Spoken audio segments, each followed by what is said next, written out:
అందరికీ నమస్కారం అండి. ఈరోజు నా గెస్ట్ ఎవరు అని అంటే పద్మశ్రీ అవార్డు గ్రహీత అలాగే millet man of the India Khadar Vali. నమస్కారం అండి. నమస్కారం అమ్మ. అసలు మీ వీడియోలు మీ ఫ్యాన్స్ ఎంతోమంది ఒక్క ఇంటర్వ్యూ చేయండి అంజలి గారు, అందరం చాలా ఎదురు చూస్తున్నాం అని చెప్పని చాలాసార్లు మెసేజ్ పెట్టడం జరిగింది. కాకపోతే ఇప్పటివరకు మీరు చాలా వీడియోలు చేస్తున్నారు సార్, చాలా స్పీచెస్ ఇచ్చారు, ఎన్నో ఛానల్స్ వాళ్ళు పబ్లిష్ చేస్తున్నారు. కాకపోతే మీకు అనిపించవచ్చు మళ్ళీ మళ్ళీ ఏం చెప్తామని. నాదొక హంబుల్ రిక్వెస్ట్ ఏంటంటే, ఏ ఛానల్కి కూడా వాళ్ళ సపరేట్ ఫాలోవర్స్ ఉంటారు. ఒక దాంట్లో చూసిన వాళ్ళు ఇంకొక దాంట్లో చూడలేకపోవచ్చు. అలాంటి చూడలేని వాళ్ళందరి గురించి మీది ఒక బయోగ్రఫీలా తీసుకుందామని అనుకున్నాను. బట్ ఈ ఎపిసోడ్ పార్ట్ 1 కింద తీసుకోండి మీరంతా కూడా. పార్ట్ 2 నేను మళ్ళీ తప్పకుండా అతి తొందరలో చేస్తాను ఖాదరవలి గారు టైం తీసుకొని. Welcome to my show sir. నమస్కారం. నమస్కారం సార్. మీ వయసు ఎంతో తెలుసుకోవచ్చా సార్? జనవరి వస్తే 67 అయిపోతాం. 68లోకి వస్తారు. ఇంత ఆరోగ్యంగా ఉండడానికి నిజంగా మీరు ఏం చేస్తారు అంటే ఏం చెప్తారు? మనం బజార్లలో తినకుండా ఉంటే చాలా ముఖ్యమైన అంశం అది. ఈ ప్రాసెస్డ్ ఫుడ్స్ ఏవైనా కానీ నేను నా ఆహారం అంతా మిల్లెట్స్ మీద ఉంటుంది. అంటే సిరిధాన్యాలు తింటూ ఉంటాం మేము. సిరిధాన్యాలే నిజమైన ఆరోగ్యానికి సోపానాలు.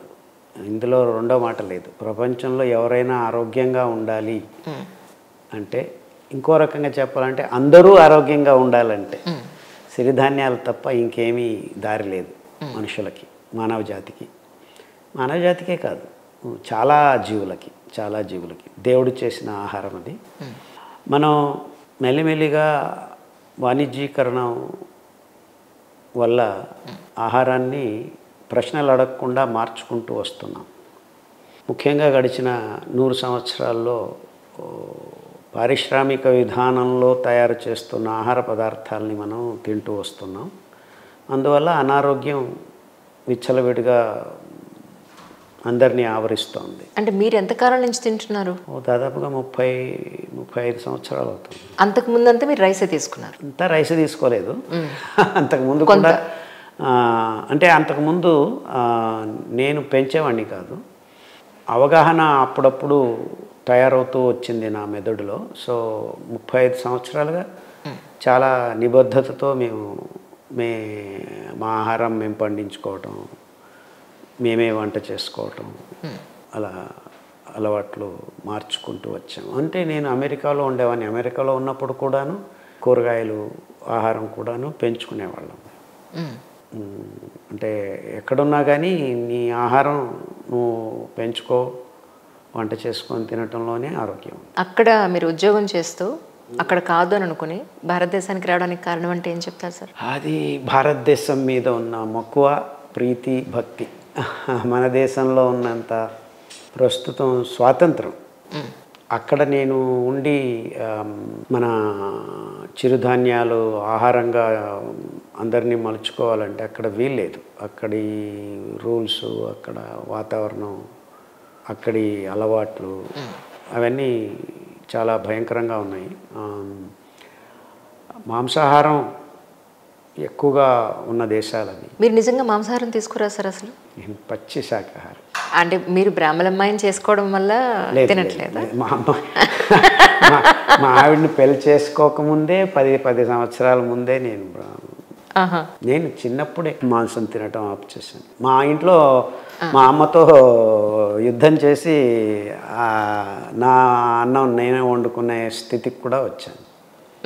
ఆహారంలో నాకు ఏ ఇబ్బంది లేదమ్మా. శాకాహారము అండ్ సైంటిఫికలీ, వైజ్ఞానికంగాను మానవ జాతి శాకాహారులే అనే దాంట్లో రెండో విషయం లేదు. అనాది కాలం నుంచి వీళ్ళు నేరేటివ్స్ బిల్డప్ చేసుకుంటూ వచ్చారు మాంసాహారం అని. ఆది మానవుడు, అనాది మానవుడు అని ఏవేమో మాట్లాడతాం కదా, అందరికీ చేతికి అందిన ఆహారం మిల్లెట్సే. In fact archaeological evidences also. కడాబా అని ఒక ఆఫ్రికా దేశంలో మొన్న అవశేషాల్లో కనబడింది. నోటిలో చిగుళ్ళలో కనిపించేది సిరిధాన్యాలే, ఇంకేమీ కాదు. మీరు పొద్దునుంచి రాత్రి వరకు మీరు తినే ఆహారం అంటే ఏం చెప్తారు? అంతా మిల్లెట్సే. కాఫీ కూడాను మిల్లెట్స్తోనే చేసుకొని తాగుతాం. కొంచెం చెప్పండి సార్ ఎలా. సో మిల్లెట్స్ కాఫీ ఎలా తయారు చేయాలి ఇప్పుడు? ఖచ్చితంగా. Absolutely everything is possible. In fact మిల్లెట్ల ఆ పై పొరల్లో ఆ పొట్టులో కూడాను మనం బాగా ఉడికించుకొని ఆ కషాయం తాగితే అద్భుతమైన ఔషధి గుణాలున్న కాఫీ తయారవుతుంది మీకు. అరికల పొట్టు, అండుకొర్రల పొట్టు చాలా అద్భుతంగా ఉంటుంది. కానీ సార్ మా అమ్మగారు చెప్తూ ఉండేవారు, మా అమ్మగారు చిన్నప్పుడు, మా అమ్మగారికి 63 ఏళ్ళు, మా చిన్నప్పుడు బియ్యం కొనుక్కోవడానికి డబ్బులు లేక జొన్నన్నం తినేవాళ్ళం, జొన్న జావ కాచేది మా అమ్మ, 3 ఆడపిల్లలం మేము అని చెప్పేది.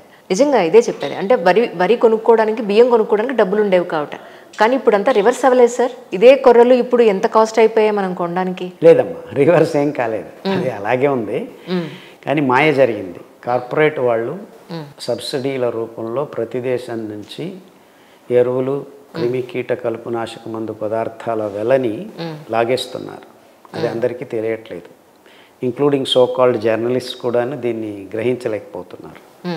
అంటే మీరు ఇప్పుడు ప్రస్తుతం తింటున్న ప్రతి కేజీ బియ్యం దాదాపుగా 3,000 రూపాయలు ఖర్చు.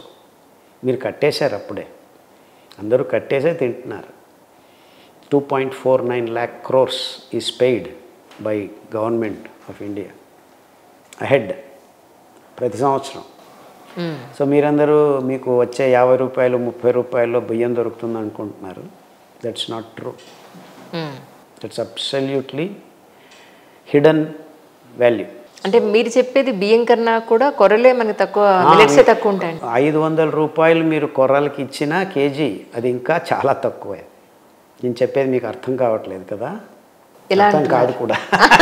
ఎలా అంటున్నారు? నాకు సరే, ఇప్పుడు నేను ప్రజలకు చెప్పాలి కదా, దాని గురించి జన్నా చెప్పండి. ఇప్పుడు మీరు 1 కేజీ బియ్యం పండించేదానికి ఫర్టిలైజర్స్, పెస్టిసైడ్స్ కంపెనీలకి డబ్బులు ముందే రాసిస్తున్నారు, ఎరువుల కోసమని, రైతుల కోసం. దాన్ని విభజించేసేసారు. దాన్ని మీరు దీనికి యాడ్ చేయట్లేదు. కొర్రలు పెస్టిసైడ్స్ లేకుండా పండిస్తున్నారు ఏమిటి? జీరో. నిజమా? Zero. They don't take any pesticides, they don't take any fertilisers.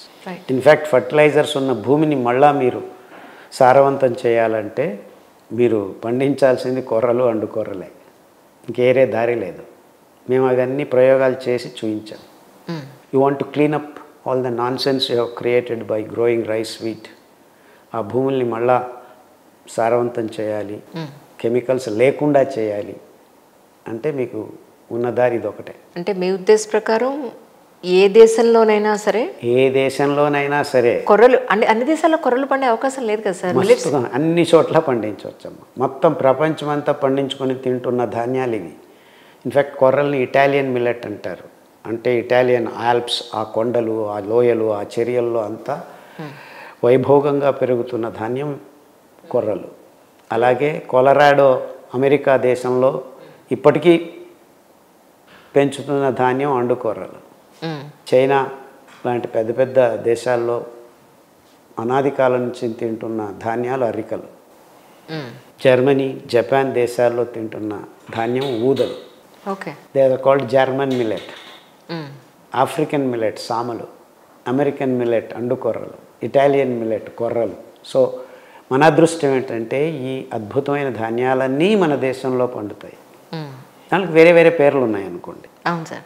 అంటే ఇప్పటి వరకు, ఇప్పుడు నేనే ఉన్నాను, ఇప్పటి వరకు వరి తింటున్నాను, అన్నమే తింటున్నాను. సడన్గా నేను ఇప్పుడు మిల్లెట్స్ వైపు టర్న్ అవ్వాలంటే చాలామంది చెప్పే కంప్లైంట్ ఏంటంటే మాకు డైజెస్ట్ అవ్వట్లేదు, అరగట్లేదు, ఎసిడిటీ ఫామ్ అవుతుంది, ఇలా చెప్తూ ఉంటారు. దానికి అంటే మన డైజెషన్ సిస్టమ్ కూడా దానికి అడాప్ట్ అవ్వడానికి 2-3 రోజులు టైం పడుతుందా, లేదంటే మనమే తొందరపడి డైజెస్ట్ అవ్వట్లేదని ఫిక్స్ అయిపోతున్నామా? అలాంటి వాళ్ళకి మీరు ఏం చెప్తారు సార్? మీ ప్రశ్నను ఆపోజిట్ చెప్తున్నాను నేను. Okay sir. లక్షల సంవత్సరాలు మనం మిల్లెట్స్ తింటూ వచ్చాం. గడిచిన 50-60 సంవత్సరాల్లో వరి బియ్యం తింటున్నారు. అంటే మన పొట్ట అనాదిగా పచ్చన నాళం మొత్తం అనాదిగా మిల్లెట్స్ మీద ఆధారపడి ఉండింది. ఈ ఇండస్ట్రియల్ ఫుడ్ అని మీరేమి బియ్యం, గోధుమలు ఈ మధ్య గ్రీన్ రెవల్యూషన్ పేరుతో పెద్ద మొత్తంలో పండించుకొని తినటం మొదలుపెట్టారు. అందులో అలవాటయ్యేదేమీ లేదు. సిరిధాన్యాల్ని మనం ఎలా వండుకోవాలి అని తెలియక అసిడిటీ అది ఇది అంటున్నారు. సిరిధాన్యాలకు వరి బియ్యానికి తేడా ఏంటంటే ఇందులో పీచు పదార్థం ఎక్కువ ఉంటుంది.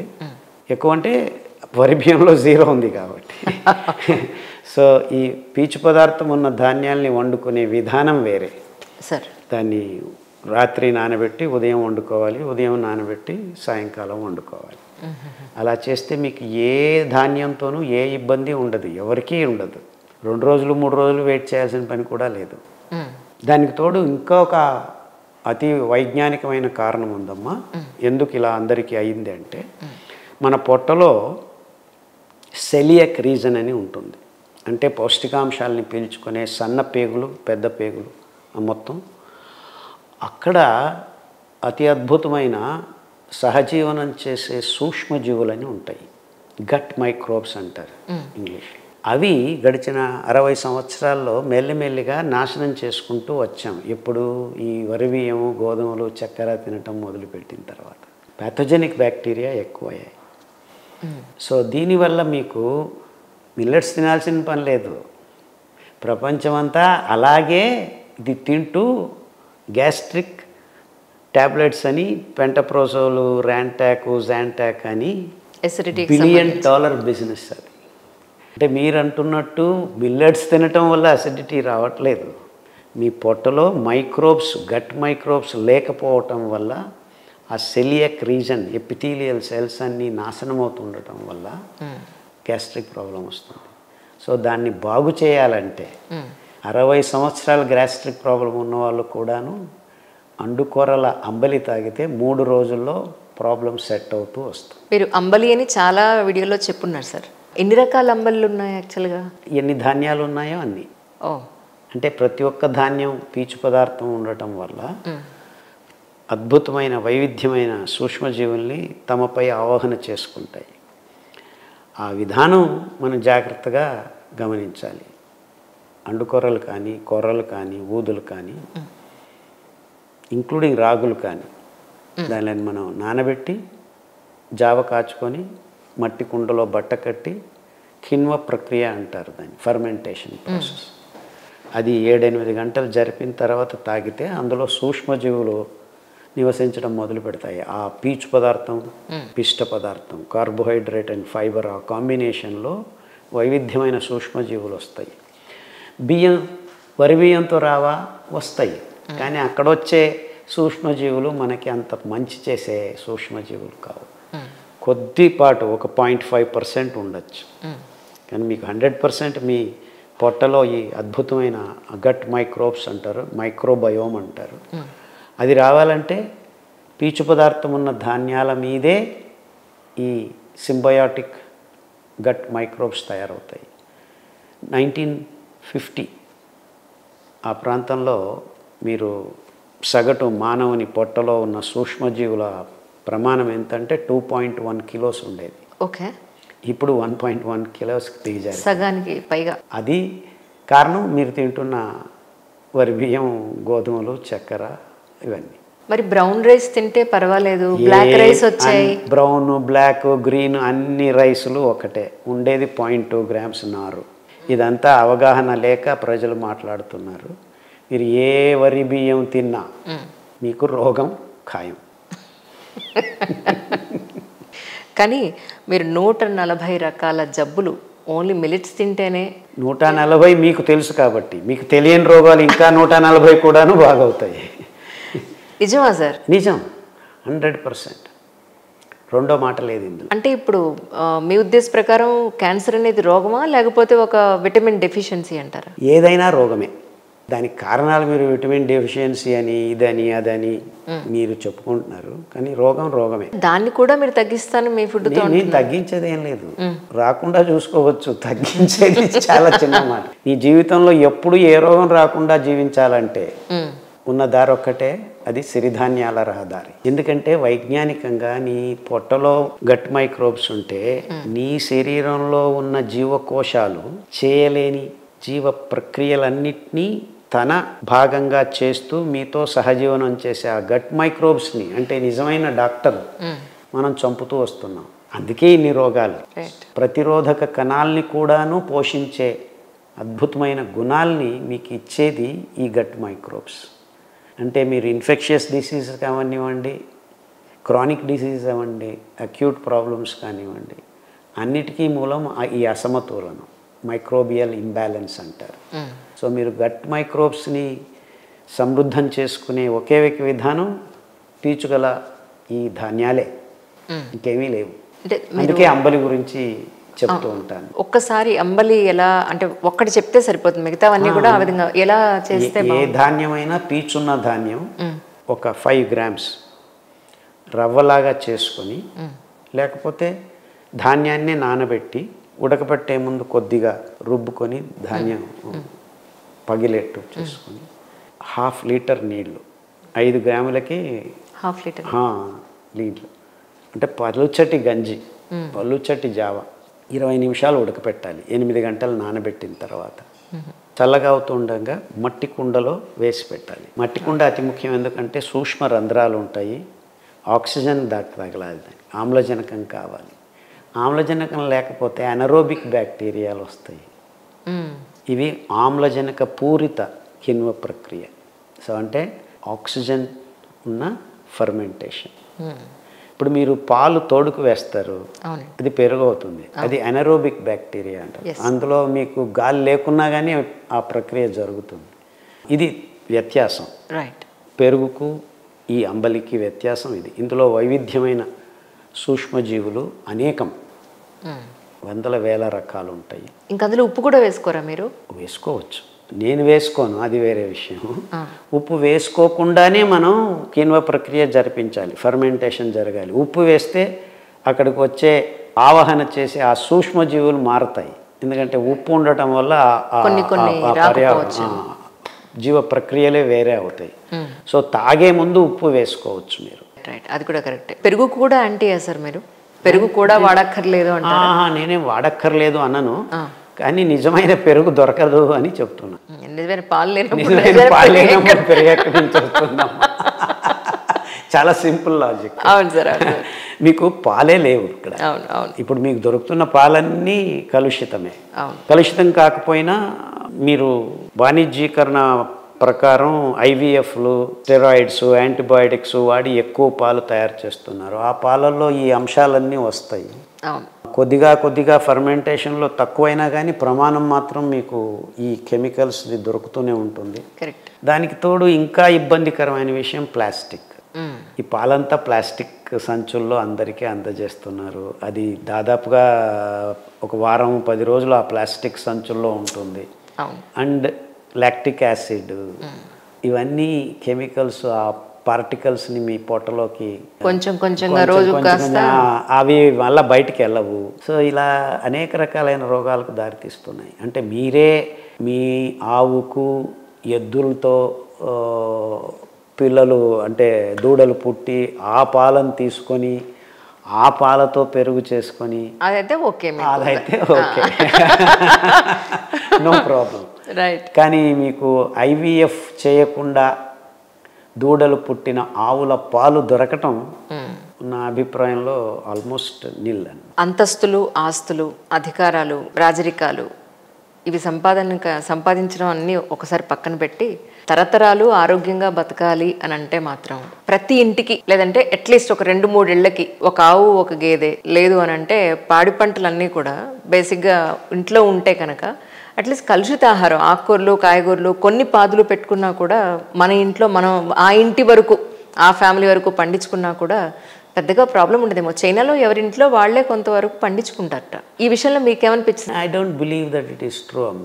ఎవరు ఇప్పుడు ప్రస్తుతం ఆధునిక జీవన విధానంలో తమ పాలుగా తమ పంటల్ని తాము పండించుకునే ఆ సంస్కృతి చాలా దూరం అయిపోయిందమ్మ.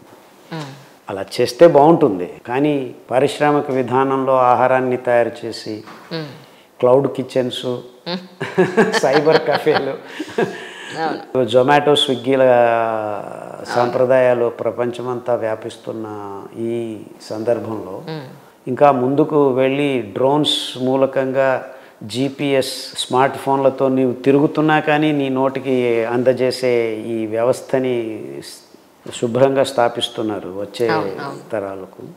జరుగుతుందా జరగదా అనేది విషయం కాదు ఇక్కడ.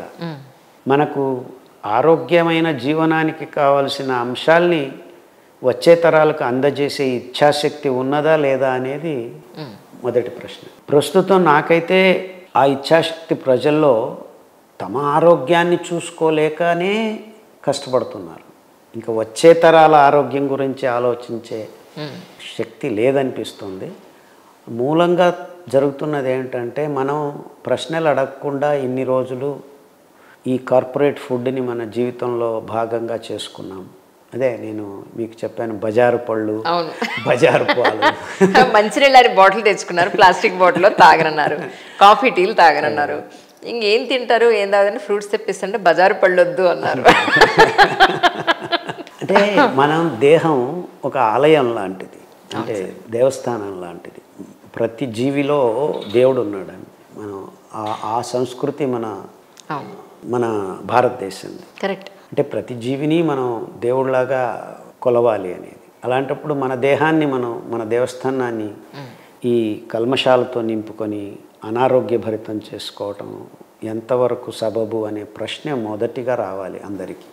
అంటే నా దేహం శుభ్రంగా ఉంచుకోవాలి, దానికి కావాల్సింది ఏమిటి, అది అతి ముఖ్యం.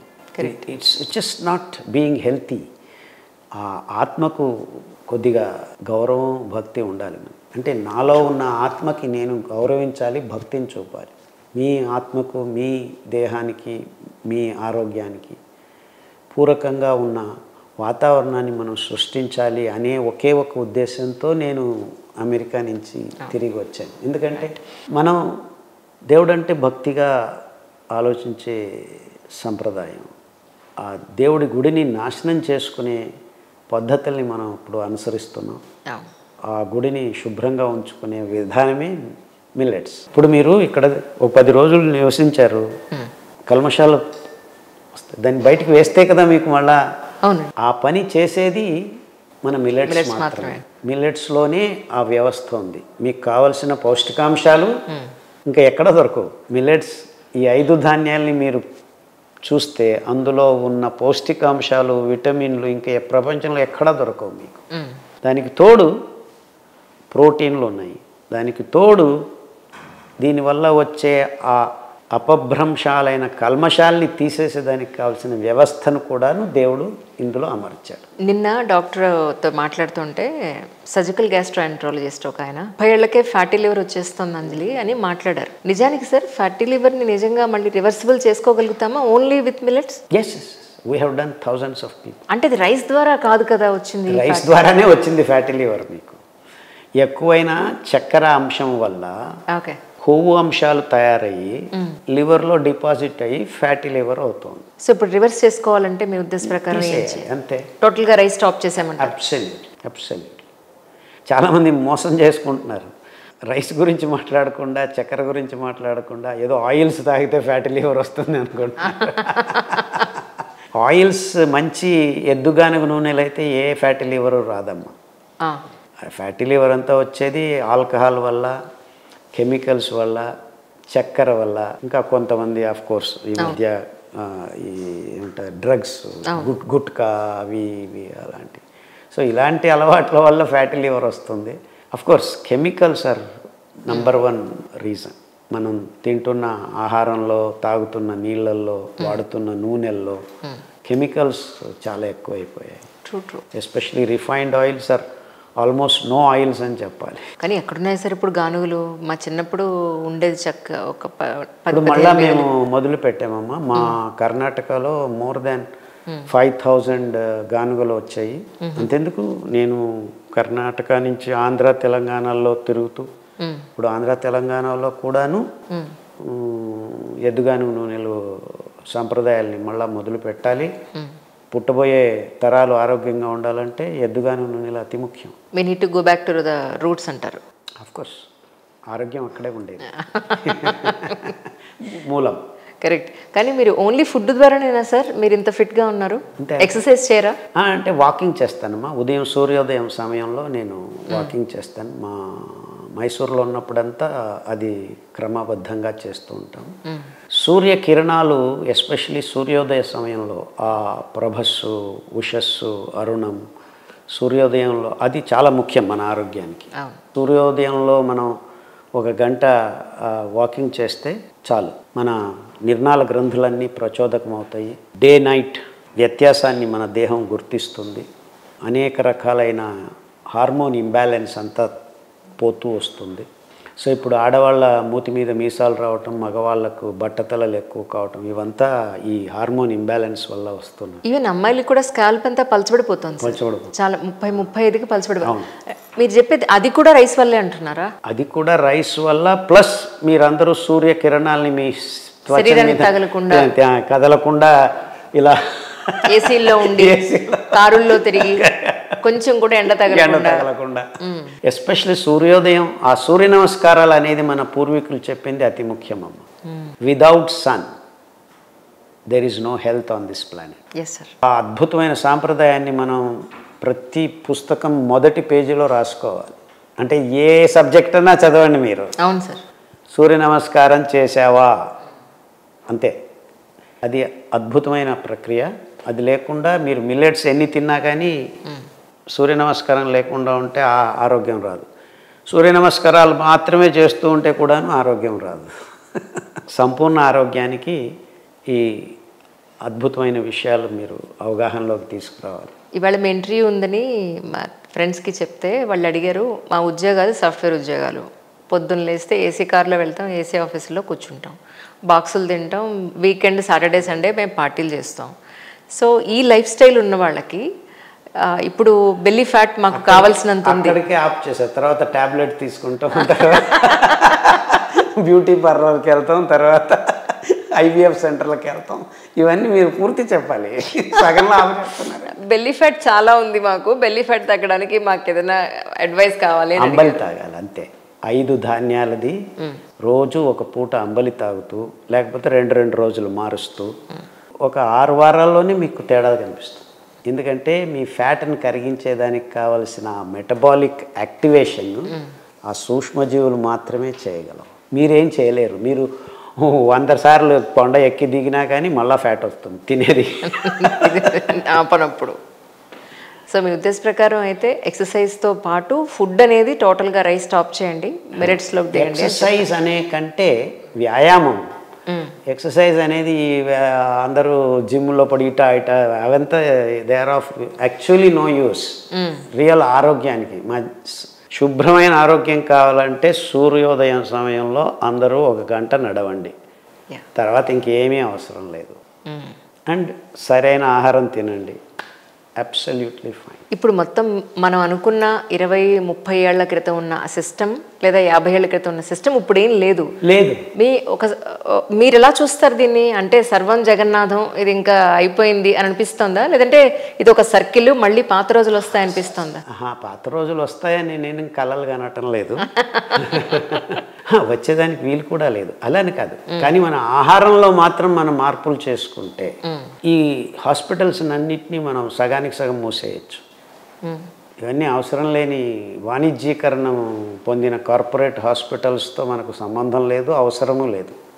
అవగాహన ప్రజల్లో ఆరోగ్యం గురించి, హౌ టు బీ వెల్ అనే విషయాల గురించి ప్రజలందరూ చర్చించాలి. ఒకరికొకరు అవగాహన కల్పించుకుంటూ ఆసుపత్రుల నుంచి దూరంగా ఎలా ఉండాలి అనేది మొదటి పేజీల్లో రావాలి. సో అంటే జస్ట్ అన్నం బదులు కూరలు ఉంటాయి, అదే పప్పు కూరలు అన్నీ వేసుకోవచ్చు, అదేనా మీరు చెప్పేది? లేకపోతే మళ్ళీ అందులో కూడా ఉన్న మోడిఫికేషన్ ఉందా? కాంప్లికేషన్స్ ఏం లేవు, కొద్దిగా కరెక్షన్స్ ఉన్నాయి. అంటే అదే బజారు నూనెలు, పేరు బాగుంది సార్, బజారు పళ్ళు బజారు నూనెలు వాడుతుంటే ఆరోగ్యం రాదు. పూర్వీకులు వాడిన విధానంలో తయారు చేసిన నూనెలు, పండ్లు, కూరలు, ఆకుకూరలు, ఊరగాయలు, పికిల్స్ ఆర్ వెరీ ఇంపార్టెంట్. ఒకనొకప్పుడు మీరు విన్నారు లేదో, పచ్చళ్ళు వాడకండి, ఉప్పు నిల ఉంది, దీనివల్ల బీపీలు వస్తాయి అన్నారు. ఇప్పుడు బీపీ ఉప్పు గురించి కాదు, వరి బియ్యం నుంచి వస్తుంది. సో ఇప్పుడు మళ్ళీ అదే ఆవకాయ, అదే మాగాయలు, అదే నిమ్మకాయలు, ఇది మీరు వాడాలి, మంచిది అంటున్నారు. ఎవరన్నారు? డాక్టర్ ఖాదర్ మొదలు పెట్టాడు ఈ విషయం. కానీ ఎద్దుగానుగ నూనెలు వాడండి. ఎద్దుతో మనం చెక్క గానుకల్లో నూనెలు తీసుకొని ఆ నూనెలతో చేసిన ఊరగాయలు, అది మాగాయ కావచ్చు, ఆవకాయ కావచ్చు, అద్భుతం. అది చాలా ఇంపార్టెంట్. మన ఎస్పెషల్లీ పిల్లల పెరుగుతున్నప్పుడు ఆ మెదడు, ఆ కొవ్వు అంశాలు తయారు చేయబడతాయి. అది అద్భుతమైన ప్రక్రియ. And there is know where in the world మన దేశంలో ఉన్న ఆవకాయ సంస్కృతి కానీ ఊరగాయల సంస్కృతి అతి ముఖ్యం ఆరోగ్యానికి. సో మీరు పెరుగన్నంతో ఒక ముక్క నిమ్మకాయ ఊరగాయ కానీ ఆవకాయ ఊరగాయ కానీ తింటే పికిల్స్లో సూక్ష్మజీవులు కూడా వస్తాయి. అక్కడ ఫర్మెంటేషన్ జరుగుతూ ఉంటుంది, ఆయిల్తో ఫర్మెంటేషన్ ఉంటుంది, అవి ఇంకా అద్భుతమైన మైక్రోబ్స్. సో ఇవన్నీ మొత్తం చేరి మన ఆరోగ్యం దొరుకుతుందన్నమాట.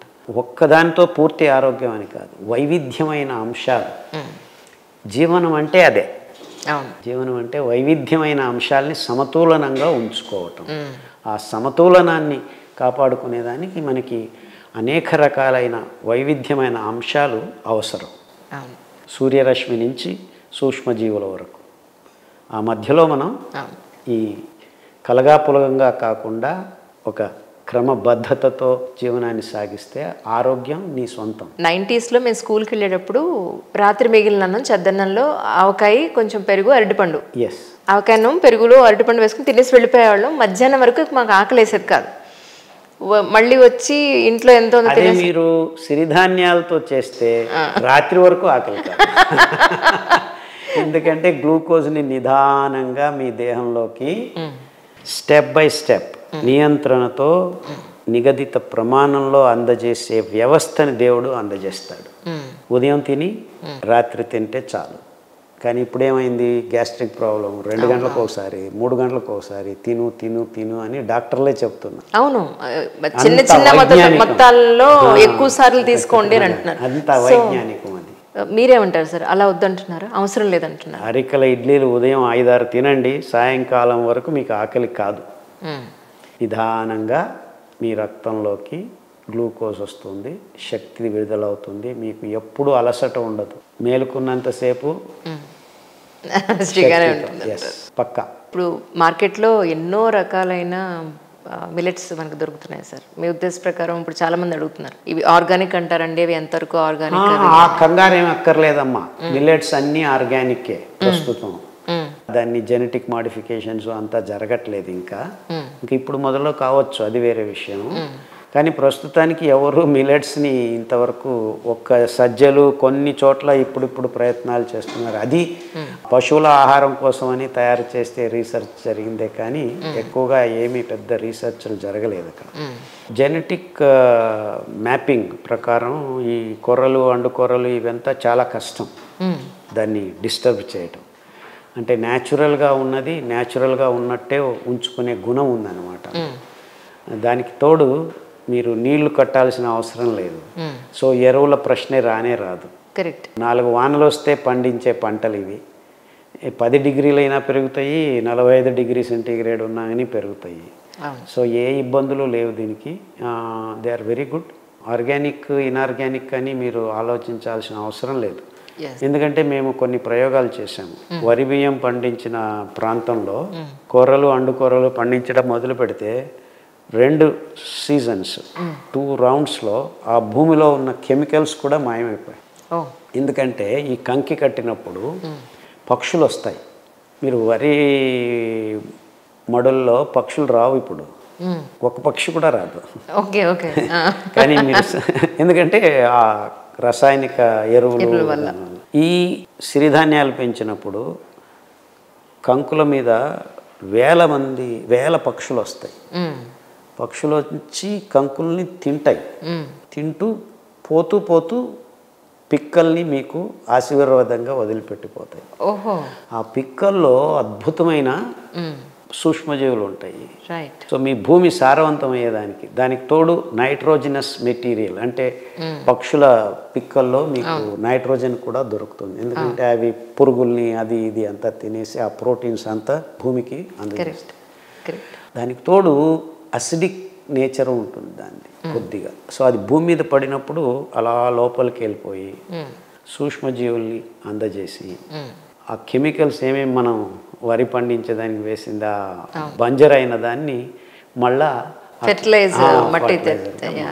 సో పెద్ద ప్రమాణంలో అంటే బిగ్ స్కేల్ పాడు చేసిన బంజరు భూముల్ని మళ్ళా మీరు సారవంతం చేయాలంటే వైజ్ఞానికంగా ఉన్న దారి మిల్లెట్స్ పెంచడం. అంటే మిల్లెట్స్ మనకి ఎక్కడైనా పండుతాయంటారా మీ ఎక్కడైనా ఉద్దేశం? దానికి వాతావరణ పరిస్థితులతో సంబంధం ఏమీ లేదు. అవసరం లేదు. జస్ట్ మీరు మొలకలు మొలిసేదానికి కావాల్సిన ఫస్ట్ 2 వానలు కావాలి. మీకు వానలు లేకున్నా మీరు విత్తనాలని నానబెట్టి మొలకలు వస్తున్న స్థితిలో చల్లినా కానీ వాతావరణంలో ఉన్న నీళ్ళని పీల్చుకొని పెరిగే శక్తి ఉన్నట్టు. సో జస్ట్ తేవాంశ అంటే హ్యూమిడిటీ అంటారు కదా, 50%, 60%, ఇంక్లూడింగ్ తెలంగాణ లాంటి డ్రై ఏరియాస్లో కూడాను 30-40% హ్యూమిడిటీ ఉంటే చాలు. గరిక కూడా ఒక C4 గ్రాస్ అంటారు, మిల్లెట్స్ C4 గ్రాసెస్, అవి అద్భుతంగా పెరుగుతాయి. తర్వాత మీ కషాయాల్లో ఎక్కువ జామాకు లేదంటే పారిజాతం ఆకు ఇలాంటి ఆకులతో మాత్రమే మీరు కషాయాలు చెప్తారు. అంటే దీని మీద మీరు రీసెర్చ్ చేసి? అవునండి. ఈ ఎస్పెషల్లీ క్యాన్సర్ కండిషన్స్లో 3 ఆకులు ముఖ్యంగా మేము పనిచేసాము. రావాకు, జామాకు, పారిజాతం ఆకు అని. ఈ 3 ఆకులు క్యాన్సర్ కండిషన్స్ని కూడాను బాగు చేసేదానికి వీలైందని మేము కనుగొన్నాము.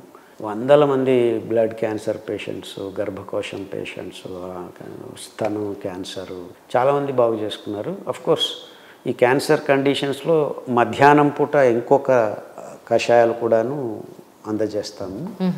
అవంతా చాలా వందల మంది పేషెంట్ల మీద, రోగుల మీద ప్రయోగం చేసి మేము పొందుపరిచాము. ఈ 3 కషాయాలు మీరు చెప్పినవి క్యాన్సర్ కండిషన్స్ చాలా అద్భుతంగా పనిచేస్తాయి. రోగనిరోధక శక్తికి సప్తపత్ర కషాయాలని చెప్తాము. గరిక, తులసి, తిప్పతీగ, బిల్వం అంటే మారేడు, కానుగ, వేప, రావి, ఈ 7 ఆకులు ఎవరికైనా కానీ రోగ నిరోధక శక్తిని, ఇమ్యూనిటీ. ఈ చెట్లు మీకు ఎక్కడ దొరుకుతున్నాయి సార్? మన చుట్టూ పెరిగే ఇవన్నీ మనకు దొరుకుతున్నాయంటారా? అందుకే చెప్పింది భారతదేశం గొప్పది. ఇంకా మనం కొద్దిగా అటు ఇటు చిన్న చిన్న మొక్కలు అన్నీ ఉన్నాయి. మనకు ఆ సంప్రదాయం ఉంది. ఇప్పటికీ ప్రతి ఇంట్లో తులసి మొక్కలు పెంచుకుంటున్నాం. అలాగే యాక్చువల్లీ మా ఇంట్లో ప్రస్తుతం మేము మైసూరు దాదాపుగా 200 మొక్కలు, రకాలైన మొక్కలు ఉన్నాయి మా దగ్గర, ఇంక్లూడింగ్ హరిచందనం, పప్పాయ, సీతాఫలం, జామాకు, నెలబసలే, నేలనల్లి, ఇలాంటి అతిబల అద్భుతమైన, అంటే ఎక్కడంటే అక్కడ పెరుగుతుంది. ఇప్పటికీ మన ఆంధ్ర, తెలంగాణలో పాడుబడిన సైట్లలో అక్కడ కూడాను పెరుగుతూ ఉంటుంది. కానీ మనకే ఔషధ గుణాలు తెలియక పిచ్చి మొక్కలు అనుకుంటూ ఉంటామేమో. మనం పిచ్చోళ్ళం. ఇది బాగుంది, మీకు తెలియదు. అదే మాకు మీకు అంటే ఐఎమ్ ఆల్సో ఇంక్లూడెడ్. అంటే మొక్కలు చెబుతున్నాయి, పిచ్చోళ్ళు మీరు రా. నిజం, కరెక్ట్. అది అన్ని మొక్కల్లోనూ ఔషధీ గుణం ఉంటుందమ్మా. మనకు ఆ విషయాలు మన పూర్వీకులు చాలా అద్భుతంగా చెప్పారు. నేనేం చేశానంటే విజ్ఞానాన్ని తీసుకుని ప్రస్తుతం మనందరికీ దొరుకుతున్న మొక్కలు ఏమిటి, ఆ మొక్కల్లో ఉన్న ఔషధీ గుణాలు ఏమిటి, ఏ రోగులకి ఇస్తే వాళ్ళు ఉపశమనం పొందుతున్నారు, దాన్ని ప్రాయోగికంగా చేశాను. Because I'm a scientist. Yes sir. ఇప్పుడు నాకు అందుకే ఒకసారి ఏ ప్రాబ్లమ్స్కి ఏ కషాయాలు పనిచేస్తే ఒకసారి నాకు చెప్తాను. అది ఒక 70-80 మొక్కల గురించి మేము ప్రయోగాలు చేసాం. స్థూలంగా 7 కషాయాలు, ఈ 3 ఆకుల కషాయాలు క్యాన్సర్కి సంబంధించినటివి.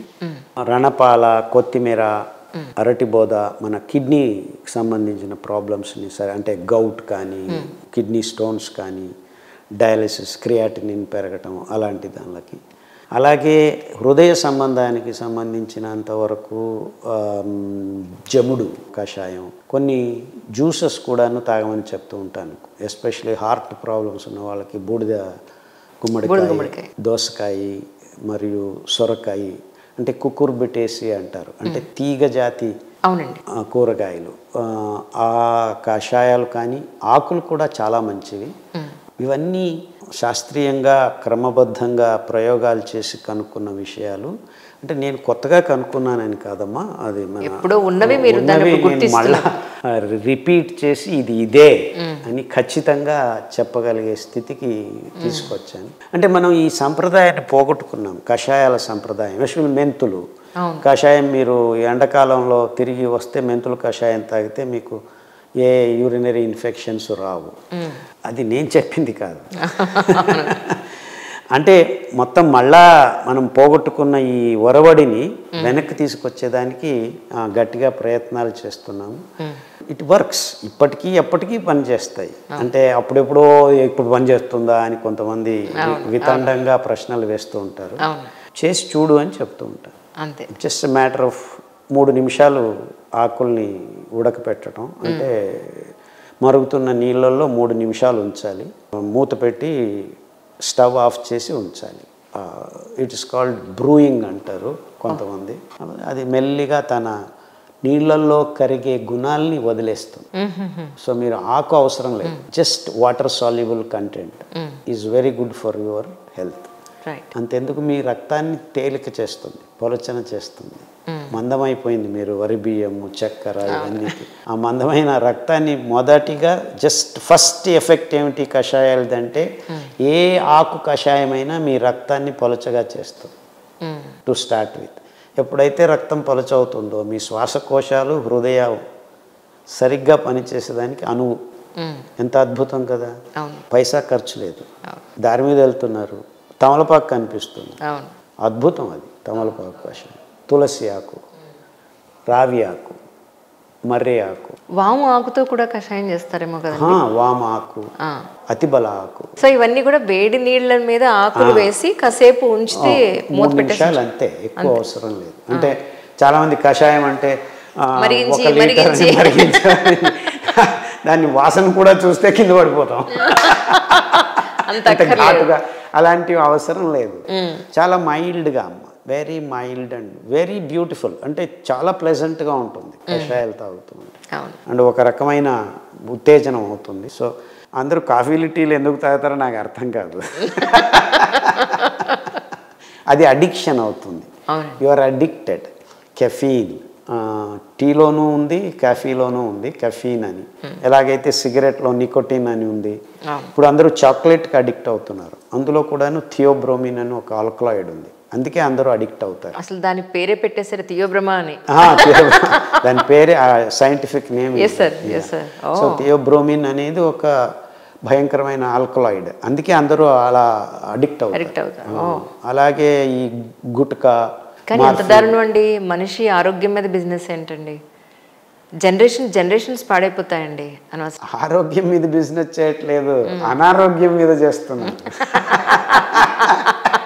డయాబెటీస్ని మేనేజ్ చేసేదానికి మన భారతదేశం నుంచే 20,000 శతకోటి రూపాయలు, 20,000 billion rupees we're paying every year. So అనారోగ్యం మీద వాణిజ్యం. అందుకే మిమ్మల్ని అందరినీ రోగులు చేయాలని వీళ్ళంతా పకడ్బందీ ప్లాన్ అనమాట. సో ఇప్పుడు షుగర్ వచ్చిన వాళ్ళు చాలా ఏళ్ల నుంచి టాబ్లెట్స్, ఇన్సులిన్ తీసుకుంటారు. 3 నెలలు అంతేనా? అంతే. ఏం చేస్తారు సార్? ఏమి లేదు, సిరిధాన్యాలు తినిపించు, అంబలి తాగించు, కషాయాలు ఇవ్వు. 3 నెలల్లో మీ ఇన్సులిన్ మాయం. మీరు తీసుకోవాల్సిన అవసరం లేదు. అంటే మీరు ఏదైనా ఒక హాస్పిటల్ ఏమన్నా పెట్టున్నారా? హాస్పిటల్ ఏం లేదమ్మా. మరి ఎలా మీకు కాంటాక్ట్ అవుతారు? అందరికీ విచారాన్ని, విషయాన్ని వినిమయం చేసుకుంటున్నాం. అందరికీ చెప్తున్నాం. వేల మంది బాగు చేసుకుంటున్నారు. దాంట్లో డబ్బులు సంబంధమే లేదు. మీరు చెప్పారు కదా, ఆరోగ్యం వాణిజ్యకరణం కాకూడదు. సో విషయాన్ని అందరికీ పంచుకోవాలి. అదే పని చేస్తున్నాం. మీ ఇంటికి వెళ్ళండి, వంటింట్లోకి వెళ్ళండి, ఆరోగ్యం పొందండి. మీరు ఆరోగ్యం ఎక్కడ పోగొట్టుకున్నారు? వంటింట్లో పోగొట్టుకున్నారు. ఆసుపత్రికి ఎందుకు వెళ్తారు? అక్కడ ఏమీ దొరకదు మీకు. మీకు ట్యాబ్లెట్లు, స్కాన్లు దొరుకుతాయి అంతే. ఒక్కరికి ఆరోగ్యం దొరకలేదు, దొరకదు కూడా. ఆరోగ్యం వంటింట్లో ఉంది. మీరు తినే పదార్థాల్లో ఉంది, మీరు తినబోయే పద్ధతుల్లో ఉంది. కరెక్ట్. ఎప్పుడు తినాలి, ఎప్పుడు 24/7 అని రాత్రి 12 గంటలకు మీరు పొలావులు తింటే ఆరోగ్యం ఎలా వస్తుంది? మీరు మిల్లెట్ పొలావు తిన్నా కానీ ఆరోగ్యం రాదు. నిజంగా ప్రజా ప్రయోజనాల్ని, ఆరోగ్యాన్ని దృష్టిలో పెట్టుకుని ఐ థింక్ ఒక టైంకి ఖచ్చితంగా షాప్స్ అన్నా క్లోజ్ అయిపోతే కనీసం ఫుడ్ దొరకకుండా కడుపున ఎండగడితే కనీసం ఆరోగ్యం బాగుంటుందేమో సార్. ఈ అర్ధరాత్రి availability is also major problem కదా సార్. That's correct. అంటే ఉపవాసం రోగం ఉన్నప్పుడు పర్వాలేదమ్మా, అతి ఎక్కువ తినలేదు. మరి 21 రోజులు మీరు ఉపవాసం ఉంటే చనిపోతారు. సో లంఘనం పరమౌషధం అనేది మీ రోగం ఉన్నప్పుడు మాత్రం. అదే మీ జీవన విధానం కాకూడదు కూడా. అందుకే దేవుడు ఇంత అద్భుతమైన ఆహార పదార్థాలను ఇచ్చాడు. సో మనం అవన్నిటినీ గమనం తీసుకొని జీవనాన్ని సాగించాలి. సో లంకనం పరమౌషధం ఒప్పుకుంటాను, ఉపవాసం మంచిదే, కానీ రోజు ఉపవాసం ఉండదు. You need energy. ఆ పిష్ట పదార్థాన్ని బర్న్ చేయాలి. బర్న్ చేస్తున్నప్పుడు వచ్చిన కల్మషాల్ని తీసేసే గుణం మీ ఆహారంలోనే పొందుపరిచాడు. ఆ ఆహారమే మిల్లెట్స్. గవర్నమెంట్ తలుచుకుంటే ప్లాస్టిక్ని బ్యాన్ చేయడం ఎంతసేపు? 2000 నోట్నే క్లోజ్ చేస్తారు కదా సడన్గా. అలాంటిది ఒక ప్లాస్టిక్ని బ్యాన్ చేయలేరా? మీలాంటి వాళ్ళందరూ నడుం కట్టుకుని ఎందుకు క్వశ్చన్ చేయట్లేదు అంటే? నేను ఒక్కడనే క్వశ్చన్ చేస్తున్నా. నేను అన్నీ క్వశ్చన్ చేస్తున్నాను. అక్షయ్ కుమారు, దేవగన్లు, వీళ్ళందరూ షారుఖ్ ఖాన్లు వచ్చి గుట్కాలు అమ్ముతున్నారని పబ్లిక్ ప్లాట్ఫారంలో అడుగుతున్నాను, ఎందుకు దీన్ని చేస్తున్నారు? ఇంకా ఒక అడుగు ముందుకు చెప్పాలంటే గవర్నమెంట్లు సారాయి అమ్ముకొని బతుకుతున్నారు కదా. Is it A job of a government to cell liquor to people? Major income source of government అని చెప్పుకుంటున్నారు. Is that A way to live? Government ఏమిటి, సారాయి అమ్మటం ఏంటి? ఈ ప్రశ్న ఎవరు అడగటం లేదమ్మా.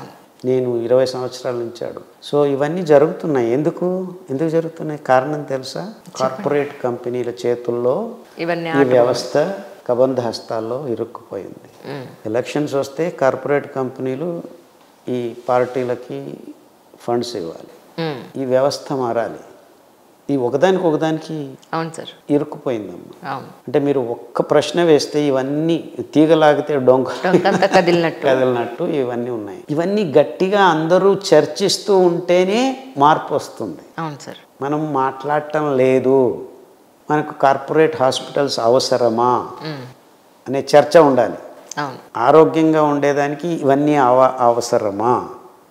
కాదు. ఇప్పుడు మనం ఉన్న పరిస్థితుల్లో ప్రక్షాళన అనేది జరగాలంటే మీ పాయింట్స్ ఏంటి సార్? మిల్లెట్స్ పెంచుకొని అందరూ తినాలి. మీరు ప్రక్షాళన అనే పదం వాడారు కాబట్టి మన తిరుపతి తిమ్మప్ప ప్రసాదంలో కూడా ఆయనకేమీ ఇబ్బంది లేదమ్మా, ప్రక్షాళన చేసుకున్నాడు. గోమూత్రంతో శ్లోకం చెప్పేస్తే అయిపోయింది. కానీ మీ పొట్టలోకి పోయిన అంశాలను ఏం చేస్తారు మీరు? దాన్ని ప్రక్షాళన చేయాలంటే కావాల్సింది అద్భుతమైన పీచు పదార్థం ఉన్న పౌష్టికాంశయుతమైన ఆరోగ్యాన్ని మీకు ప్రసాదించే ఈ సిరిధాన్యాలే. కానీ సార్ ఇందాక మీరు అద్భుతమైన మాట అన్నారు. ఎవరైతే సెలబ్రిటీలు ఉన్నారో వాళ్ళు దేనికోసం యాడ్ చేస్తున్నారు? సరే డబ్బు సంగతి తీసి పక్కన పెడితే కూల్ డ్రింక్లు ఎంత బిజినెస్ చేస్తున్నాయి సార్? మరి వాళ్ళకేమమ్మా, వస్తారు ఊరికి ఇలా బాటిల్ చూపిస్తారు వెళ్ళిపోతారు. అవును. తాగేది ఆరోగ్యాన్ని పాడు చేసుకునేది మన యువత. సో వాళ్ళకు తలలో అది ఉండాలి. బట్ వాళ్ళకు కోట్లు డబ్బులు ఇస్తారు. నిజానికి వాళ్ళు తాగరు, ఆ విషయం నేను చెప్తున్నాను. అదే వాళ్ళు తాగరు, ఊరికే కోసమే. అదే అంతే, అది నాటకం. అది కానీ నమ్మిస్తున్నారు. ఎంత అలవాటు అయిపోయిందంటే ఒక బిర్యానీ తిన్నాక థమ్స్అప్ తాగడం అలవాటు, లేదా ఒక పెప్సీ తాగడం అలవాటు. ఇప్పుడు అవన్నీ వదిలేయండి. గుడుల మనం ముందు దేవస్థానానికి వెళ్తే పూలమాలలు ఉండేటివి, ఇప్పుడు గుట్కా మాలలు కనిపిస్తున్నాయి. అవునా కదా? మనం ఎందుకు దాన్ని ప్రశ్నించడం లేదు? గవర్నమెంట్ ఎందుకు దాని గురించి ఒక్క పొల్లు కూడా లేదు కదా? సో ఇలాంటివన్నీ మనం అందరం మాట్లాడాలి. స్కూల్ పిల్లల్లో ఈ అవగాహన కలుగ చేయాలి. ఇప్పుడు ఆరోగ్యం గురించి ఒక సెకండ్ పక్కన పెడితే ఒక్క క్వశ్చన్ ఉంది సార్. మీ ఇంట్లో మీరు ఒక బ్రాహ్మణ అమ్మాయిని పెళ్లి చేసుకున్నారు. లేదు, ఆపోజిట్, ఒక బ్రాహ్మణ అమ్మాయి నన్ను పెళ్లి చేసుకుంది. అయితే ఆవిడ లవ్ చేశారా, మీరు లవ్ చేయలేదా? చెప్పండి. మొదలైంది అటువైపు నుంచి. అచ్చా. తర్వాత నేను ఆవిడ కంటే ఎక్కువ లవ్ చేస్తున్నా. ఓకే. కానీ సార్ మీరు ఒక వ్యవస్థలో మీ సంప్రదాయాలు సంస్కృతులు, మీ ఇంట్లో మీరు పుట్టి పెరిగినది అంతా వేరే, మేడం పుట్టి పెరిగిన సంప్రదాయాలు పద్ధతులు అక్కడ వేరే. ఇన్నేళ్లలో మీకు ఎప్పుడు అసలు ఎలాంటి పొరపచ్చాలు రాలేదా సార్? మీరు పెరిగిన విధానం ఇలా ఉంది, ఈ పద్ధతి కరెక్ట్ కాదు? కానే లేదు. అలాగే మీ అమ్మాయి ఒక సింధీ అబ్బాయిని చేసుకున్నారు. అవును, వాళ్ళు హ్యాపీగా ఉన్నారు. సర్వమానత సౌభ్రాతృత్వం అంతా అక్కడే ఉంది మీ కుటుంబంలో. భారతదేశం సహనశీలతను మొదటి నుంచి నేర్పిస్తూ వచ్చిందమ్మా. ఇప్పుడు కొట్టుకుంటున్నారు అందరూ. అంతకుముందు వందల సంవత్సరాలు సహనం అనేది మన భారతదేశంలో ఉంది. సో నేను ముస్లింగా పుట్టి ఉండొచ్చు, నా చేతుల్లో లేదు ఆ విషయం. అవును సార్. బట్ నా లైఫ్ అంతా గాలిలోనే మన సంస్కృతి ఉంది. కరెక్ట్. బుద్ధదేవుని భూమిలో పుట్టినావు, సహజమగు ప్రేమ నీలోన చచ్చనేమో, అందమును హత్య చేసడి హంతకుండా మైల పడిపోయెనో నీ మనుజ జన్మ అన్నాడు జంధ్యాల పాపయ్య శాస్త్రి. అద్భుతం. అలాంటప్పుడు మాంసం తినటం, కోళ్ళను చంపటం, మేకలను నరకటం లేదని కాదు, ఉన్నింది. కానీ నాకు చిన్నప్పుడే దాదాపు 12-13 సంవత్సరాల వయసులోనే నచ్చేది కాదు. అప్పటి నుంచే నేను మాంసాహారం వదిలేసి శాకాహారం వైపు వచ్చాను. పోను ఇప్పుడు పాలు కూడా అనిమల్ ప్రోటీన్ తాగొద్దండి, తల్లి పాలు తప్ప దూడ పాలు నీ పాలు కాదు, ఆవు పాలు దూడ పాలు అని చెప్పే ఒక స్థితికి వచ్చాము. పాలు తల్లిపాలు తప్ప మీకు ఏ పాలు మంచిది కాదు, అవసరం లేదు. సో కరుణ, మూగజీవుల పట్ల ప్రేమ. ఇప్పుడు ఈ కులమ తరగట్లో ఉండే కొట్లాట్లు ఇవి చూస్తే మీకు ఏమనిపిస్తుంది సార్? అసహ్యం వేస్తుంది. నిజానికి బాగున్న వాళ్ళు, కలిసి ఉన్న వాళ్ళు చాలా చక్కగా ఉన్నారు. అక్కడ కొట్లాట ఎక్కడ మొదలవుతుందో, ఎలా మొదలవుతుందో అర్థం కాదు. మా అత్తగారు ఫస్ట్ 5-6 నెలలు అనుమానంగా ఉన్నింది ఆవిడకి. అంటే అసలు ఈ అబ్బాయి మా అమ్మాయిని సరిగా చూసుకుంటాడో లేదో. చివరికి ఆవిడ మా చేతుల్లోనే చనిపోయింది, అంటే మా ఇంట్లోనే. అదే సార్. ముందు ఇంటి లోపలికి రావాలా వద్దా, వదలాలా వద్దా అనుకున్న వాళ్ళు నేను దీపం ఒత్తులు చేస్తే దీపం పెట్టేది. So it's all. అంటే మీరు కూడా నేనేంటి ఒత్తులు చేయడం ఏంటని మీరు అనుకోలేదు కాబట్టి వాళ్ళు కూడా అంత బాగా చక్కగా కలిసిపోయారు sir. That is also that. 2 వైపుల నుంచి ఉంటుందిగా. మా బావగారు అందరూ అలాగే. It depends on how you throw your stones. నిన్న శృంగవరపు కోట అని వైజాగ్ దగ్గర ఉంటే అక్కడ కార్తీక పౌర్ణమి దీపోత్సవం ఏదో జరుగుతుందంటే అక్కడ కవరేజ్ కోసం వెళ్ళాను సార్. అక్కడ మీరు నమ్ముతారో లేదో ఒక 10 మంది ఫ్యామిలీస్, ముస్లిం ఫ్యామిలీస్ ఆ బత్తి తయారీలో ఉన్నారు. ఆ జ్యోతి ప్రజ్వలన కార్యక్రమంలో వీళ్లే కాగడ పట్టుకుని వెలిగిస్తున్నారు. అంటే క్రిస్టియన్ కుటుంబాలు, ఎన్నో కుటుంబాలు అక్కడ వంట వండి వడ్డించడానికి వస్తున్నారు. అదే నేను చెప్పింది, సహనం అనేది మన సంస్కృతిలో ఉంది. సో దాన్ని కొంతమంది రాజకీయంగా అక్కడ ఇక్కడ దాన్ని అటు ఇటు జరుగుతుందే. కానీ ఈవెన్ టుడే ఇంత జరిగినా ఇంకా సహనశీలత మీకు ఎక్కడైనా దొరుకుతుందా? వేరే దేశాల్లో లేదు. వేరే దేశాల్లో లేదు సార్, మన దేశంలోనే ఉండేది. అవును, మన దేశం. సో అందుకే నేను వెనక్కి వచ్చాను. ఈవెన్ పాప పెళ్ళప్పుడు కూడా సింధీస్కి చాలా పట్టింపులు ఉంటాయి, వాళ్ళు అసలు ఏమాత్రం డైజెస్ట్ చేసుకోలేరు అనేది. అబ్బాయి చాలా మంచివాడు, వాళ్ళ నాన్న అమ్మ చాలా మంచివాడు. ఇన్ఫ్యాక్ట్ మా పాప పెళ్ళి యోగా నరసింహస్వామి టెంపుల్లో చేశాము. మీకు అనిపించలేదా ఇది పితృస్వామ్య దేశం, నా సంస్కృతి సాంప్రదాయాల్లోనే పెళ్లి జరగాలి? నా సంస్కృతి సాంప్రదాయమే ఇది. That's so nice sir, really that's excellent. అసలు నేను భారతదేశంలో పుట్టాను, ఇంకా భారతదేశ సంస్కృతి సాంప్రదాయాలు నావి కాకుండా వేరే వాళ్ళవి ఎలా అవుతాయమ్మా? That's amazing sir, really. Actually నేను పెరుగుతున్నప్పుడు కూడాను శివాలయం ఉండేది. ఆ శివాలయం మీద చెట్టు మీద పడుకొని హరికథలు విన్నాను. సో దర్గాకు వెళ్ళాను, హరికథలు విన్నాను. గర్భిణీ స్త్రీలు ఎస్పెషల్లీ వాళ్ళు పుట్టబోయే పిల్లల కోసం కానీ వాళ్ళ హెల్త్ గురించి కానీ ఇప్పుడు చాలామంది చెప్తున్నారు ఈ బియ్యం తింటే నార్మల్ డెలివరీ అయిపోతుందండి అని. సో అలాంటి వాళ్ళకి ఆరోగ్యం గురించి, అంటే గర్భిణీ స్త్రీల ఆరోగ్యం గురించి మీరు ఏం చెప్తారు సార్? గర్భ సంస్కారం, వీర్య సంస్కారం అని 2 అంశాలు ఉన్నాయి సార్. మీరు ఎంత ఆరోగ్యంగా ఉన్నా కానీ పిల్లలు పుట్టే ముందు కొన్ని అంశాలని పాటించాలి. అంటే మీ అండాణువు, వీర్య కణాలు 2 శుద్ధమైతేనే ఆరోగ్యకరమైన పిల్లలు పుట్టేది. దాని గురించి కూడా చాలా రీసెర్చ్ చేశామమ్మా. మా పుస్తకంలో ప్రోటోకాల్స్ ఉన్నాయి. IVF చేసుకొని పిల్లలు పుట్టక అబార్షన్లు అవుతూ అలాంటి వాళ్ళు కూడాను మా ప్రోటోకాల్ ఫాలో అయ్యి ఆరోగ్యవంతమైన పిల్లలు 40 సంవత్సరాల వయసులో కూడాను పిల్లలు పుట్టక IVFలు చేసి కష్టపడిన వాళ్ళు కూడాను మా సిరిధాన్యాలు, కషాయాలు తాగి ఆరోగ్యవంతమైన పిల్లల్ని కన్నారు. అంటే గర్భ సంస్కారం లేదా వీర్య సంస్కారం అంటే ఏం చేయాలి సార్? మీరు ప్రస్తుతం తీసుకుంటున్న ఆహారాన్ని వదిలేయాలి. కాఫీలు, టీలు, రాత్రి నిద్ర లేకుండా ఉండటం, సాయంకాలం 7 గంటలకి నీళ్లు తాగాలి. అలాంటి కొన్ని అంశాలు ఉన్నాయి. జీవన విధానాన్ని మార్చేయాలి. విధాన్ని మార్చాలి. ఉదయం లేచి సూర్యుడిని చూడాలి, సూర్య నమస్కారం, మలాసనం, మండూకాసనం, కొన్ని 4-5 ఆసనాలు ఉన్నాయి. ఇవన్నీ చేయటం వల్ల మీ ఆ అండము ఉన్న ప్రాంతం ఆ రక్త చాలనం కావాలి. సో కొన్ని ఆసనాలు, అలాగే వీర్య కణాలకు. ఫస్ట్ పాయింట్, గర్భం దాల్చే ముందు కాన్స్టిపేషన్ ఉండకూడదు, మలబద్ధత ఉండకూడదు గర్భవతికి. రైట్. దాన్ని ఎలా స్థిరం చేయాలి, ఇవన్నీ విషయాలు ఉన్నాయన్నమాట. సో ఇవన్నీ మీరు రాసిన పుస్తకంలో ఉన్నాయండి అవి? ఉన్నాయమ్మా. రైట్. ఇవన్నీ చేయాలి. ఈరోజు థైరాయిడ్ సమస్య ఎలా ఉందో, హార్మోన్ ఇంబ్యాలెన్స్, PCOD, దానికి ఏదైనా కషాయం చెప్తారా? అద్భుతమైన కషాయాలు ఉన్నాయి. లక్షల మంది బాగు చేసుకున్నారు. ఇంట్లో తయారు చేసుకోవడానికి సింపుల్గా ఏదైనా ఒక మాట చెప్తారా? పుస్తకంలో అన్ని రాసామమ్మా. పుస్తకం కొనమంటారా? కొనద్దు, డౌన్లోడ్ ఫ్రీగా డౌన్లోడ్ చేసుకోవచ్చు. ఇంగ్లీష్, తెలుగు అన్నిట్లో ఉంది. మిల్లెట్ మ్యాజిక్ డాక్టర్ సరళ అని ఒక యూట్యూబ్ ఛానల్ ఉంది. డిస్క్రిప్షన్ బాక్స్లో గూగుల్లో అన్ని డౌన్లోడ్ చేసుకోవచ్చు. అన్ని లాంగ్వేజెస్లో ఉన్నాయి. తమిళ్, తెలుగు, కన్నడ, ఇంగ్లీషు, హిందీ, మలయాళం, పంజాబీ అన్నిట్లో ఉన్నాయి. సార్, మోతాదుకు మించి మిల్లెట్స్ తినడం వల్ల అనర్థాలు ఏర్పడతాయి అనేది కూడా కొంతమందిలో అపోహ. అంతేనా? అది అపోహ. అంతే. మోతాదుకి మించి ఎవరు తినలేరు.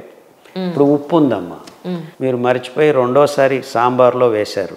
ఒకసారి వేసున్నారు, మర్చిపోయారు, వేశారు. మీరు తింటారా? తినలేము. మీరే తినలేరు కదా. అలాగే మిల్లెట్స్ కూడాను ఒకంత భోజనం చేసిన తర్వాత తినలేరు మీరు. ఇన్ఫ్యాక్ట్ 1 కేజీలో 12 మంది భోజనం చేయగలరు. ఇన్ఫ్యాక్ట్ మోతాదుకి మించి తినేది వరి బియ్యము, గోధుమలే. 4-5 మంది ముగించేస్తారు. ఇదైతే ఎక్కువ తినలేదేమో కూడా అనుకోవడం. ఎప్పుడైతే నీళ్ళలో నానబెట్టి 8 గంటలు ఆ పీచు పదార్థం నీళ్ళని పీల్చుకొని వికసిస్తుంది, దాన్ని ఉడకపెట్టినప్పుడు మీరు ఇంతే తినగలరు. ఇప్పుడు కొత్తగా వచ్చిన కొర్రల్లో నానపెట్టక్కర్లేదండి, ఇలాగే వాడేసుకోవచ్చు అంటున్నారు సార్. అది తప్పం. అంతేనా? అంతే. ఇప్పుడు తొక్కలు ఉన్న కొర్రలు పక్షులకి వేస్తుంటాం. పొట్టు తీసిన వెంటనే లోపల ఉన్న పొరల్లోనూ మనకు పీచు పదార్థం ఉంటుంది. మీరే కొర్రలు తింటారు? పొట్టు ఉన్నవా, పొట్టు లేనివి? పొట్టు ఉన్నవి ఎవరు తినకూడదు. అంతేనా? పొట్టు పైన ఉంటుంది. ఇప్పుడు వరి బియ్యంలో పైన ఉంటుంది కదా కవచం, అది తీస్తేనే మీకు అలాగే కొర్రలు కూడాను పైన కవచం ఉంటుంది, అది తీసే తినాలి. దాంట్లోనూ పాలిష్డ్, అన్పాలిష్డ్ అని తేడా ఏంటంటే పైన పొరల్లో తీసేస్తే మీ ఔషధీ గుణాలు తక్కువ అవుతాయి. సో అన్పాలిష్డ్ అంటే పెద్ద పెద్ద మిషన్లలో కాకుండా చిన్న చిన్నగా రుబ్బుకొని, విసురుకొని, లేకపోతే మిక్సీలో తీసుకొని, అలాగా మీరు సిరిధాన్యం నుంచి సిరి బియ్యం తయారు చేసుకొని దాన్ని 8 గంటలు నానబెట్టి తినటం మొదలు పెడితే, వంట చేసుకొని, ఏ ఇబ్బందులు ఎవరికీ రావు. 6 నెలల పిల్లల నుంచి 108 వయసు ఉన్న వాళ్ళు కూడా తినచ్చు. ఈ రోజుల్లో ఎస్పెషల్లీ నిద్ర పట్టట్లేదు అనేది ఎక్కువ చూస్తున్నాను. మానసిక అస్వస్థత. దానికి మీరు ఏమన్నా ప్రోటోకాల్ ఉందా? అంతే, అందులోనే చూడమంటారా?